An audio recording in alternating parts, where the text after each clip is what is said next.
Hello, everyone, and welcome to Conversations with Matt DeLockery. Today, I want to talk about reacting instead of thinking.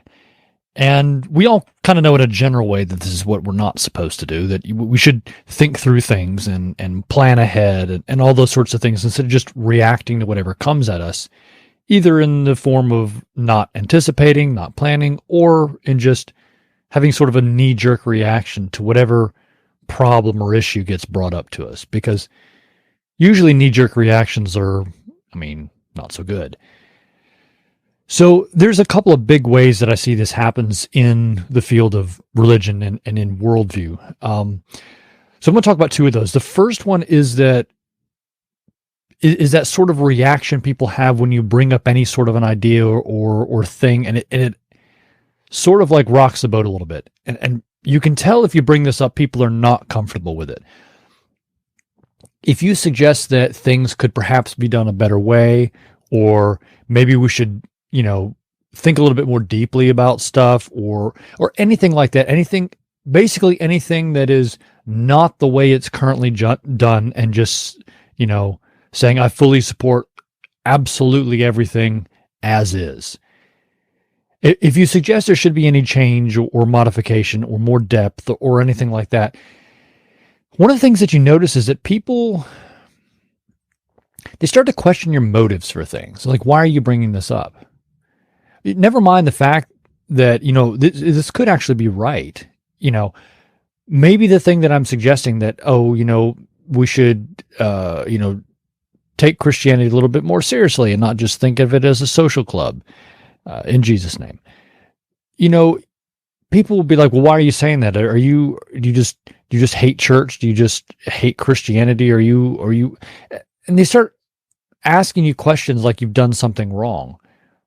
Well, for me personally, like when I start talking about stuff like we talk about on this channel all the time, like any of these questions, whether it's existence of God or whether it's trying to understand Christianity a little bit more deeply and act and live it out, I get my motives questioned a lot.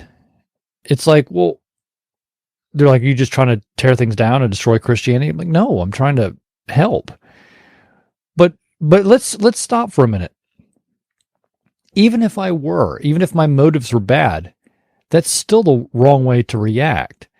Because even if I'm a complete fool, you can still learn things from fools. Like, a wise man can learn more from a fool than a fool will learn from a wise man. So even if I have bad motives, that doesn't mean that you should shut the conversation down. Perhaps you should continue it. And it's not just me. I'm using myself as an example. This is a more general thing. I think we shut conversations down way too quickly when it's something that we're not comfortable with, and we don't take the time to ask, is this something we need to think through and work through logically? So that's one sort of thing. People shutting down conversations, they just react because they refuse to think. And the other is similar to that, but it's not that people aren't thinking, is that they're just not thinking enough. There's a whole bunch of people right now who react very, very strongly to all sorts of things that they see in the world, all of the problems they see in the world. And in my field, in religion, there's quite a few problems, and I don't deny that for a minute. The problem is that they only go as far as recognizing the problems. They're saying, this is wrong, that's wrong, that's wrong, that's wrong. And I'm like, I agree, those are wrong. But they haven't yet asked the follow-up question. Okay, how should things be?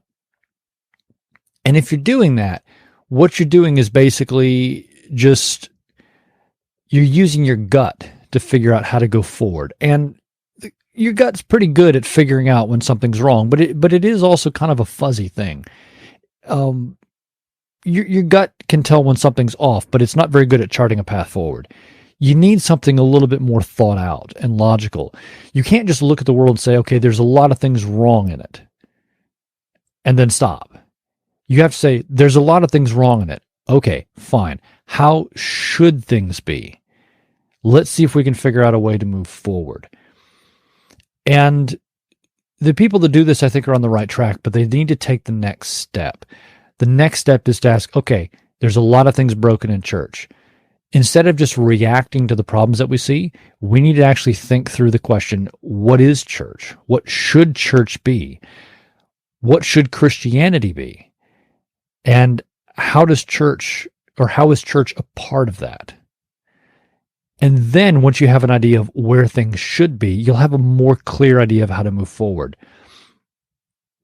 So we need to not shut down conversation immediately because it makes us uncomfortable. And when we are thinking about things that are wrong, let's take the next step and start figuring out the way they should be. Because if we do that, we're going to make a lot better progress moving forward than we just guess.